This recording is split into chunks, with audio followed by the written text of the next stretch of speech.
Hello friends, good morning. Welcome to my amazing sa pyara sa channel Physics Universe. I hope you are all fine at your home and we are enjoying this online lectures. So guys, today's our topic is ohmic and non-ohmic resistors, and we are supposed to write here distinction between ohmic and non-ohmic resistance. So यहाँ पर ऐसा बोल सकते हैं कि दोनों का differentiate ही हम लोग करने वाले हैं. So difference between this two resistors start करते हैं पहले ओहमिक रेजिस्टर से. So ohmic resistors, first of all ohmic resistors मतलब कि ऐसा कंडक्टर कि जो कंडक्टर हमारा मतलब जितने भी मेटल्स हैं, जितने भी कंडक्टर्स हैं, उसको हम लोग ओहमिक रेजिस्टेंस बोलेंगे. क्यों? क्योंकि उसमें जो V वर्सेस I ग्राफ है that will be continuous line. So here all conductors like metal, metal में तो बहुत सारे आते हैं, silver, iron, copper, gold etcetera, है ना. तो this all are called ohmic resistors. अच्छा, क्वेश्चन है कि क्यों इन लोगों को ओहमिक रेजिस्टर्स बोला जाता है. क्योंकि अगर इन सब में से जितने भी एग्जांपल दिए, इन सभी में से अगर हम लोग इनका ग्राफ ड्रॉ करें, करंट फ्लो करवाएं और ग्राफ ड्रॉ करें, तो इन सबका V versus I must be straight line. और वो जो स्ट्रेट लाइन है उसकी स्टार्टिंग ऑलवेज ओरिजिन से होगी, मतलब जीरो से ही स्टार्ट होगी, ये कंपलसरी है. तो इन सब में सेम कैरेक्टरिस्टिक होंगी, स्ट्रेट लाइन होंगी और सबका जो ग्राफ है वो ओरिजिन से स्टार्ट होगा. So these are called ohmic resistors. दूसरी नॉन ओमिक रेजिस्टर्स, है ना. तो यहाँ पर हम लोग ग्राफ को ड्रॉ करके अगर स्लोप फाइंड करेंगे तो V अपॉन आई, जो कोई भी हम लोग V अपॉन आई फाइंड करेंगे, so it will be R and it's called resistance. अब ये जो रेजिस्टेंस है उसको हम लोग नया नाम दिया है, उसको बोलेंगे ohmic resistance. Okay,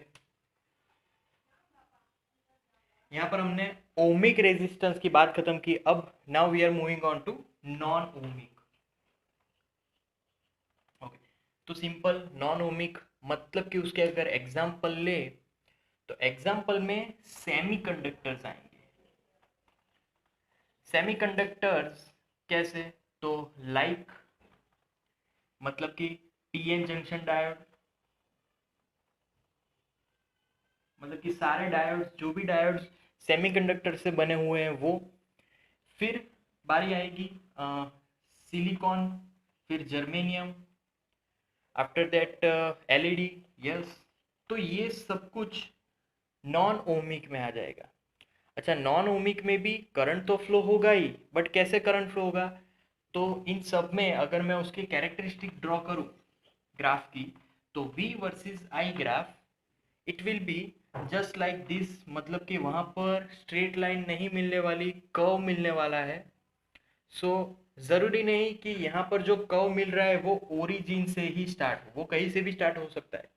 so these all are the examples of non-ohmic resistors and the best example is semiconductors. Okay, so यहाँ पर भी अगर मुझे रेजिस्टेंस फाइंड करना है तो फिर क्या करना है?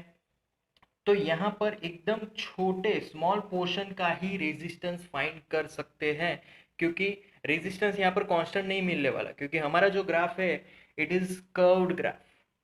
सो यहाँ पर अगर रेजिस्टेंस मुझे फाइंड करना है तो सिंपली उस पॉइंट पे जितना भी पोर्शन है उस पॉइंट पे टेंजेंट ड्रॉ करो, या फिर छोटा सा पोर्शन लेके उसका delta V upon delta I find करो. जैसे हमने पहले फाइंड किया था, ये जो हमारा छोटा सा टुकड़ा है ये हमारा डेल्टा V हो जाएगा, और यहाँ पर जो छोटा टुकड़ा मिलेगा वो हमारा डेल्टा I मिल जाएगा. So this will give us resistance but for only this smaller portion. So this is our resistance, but इसको हम लोग कौन सा रेजिस्टेंस बोलेंगे?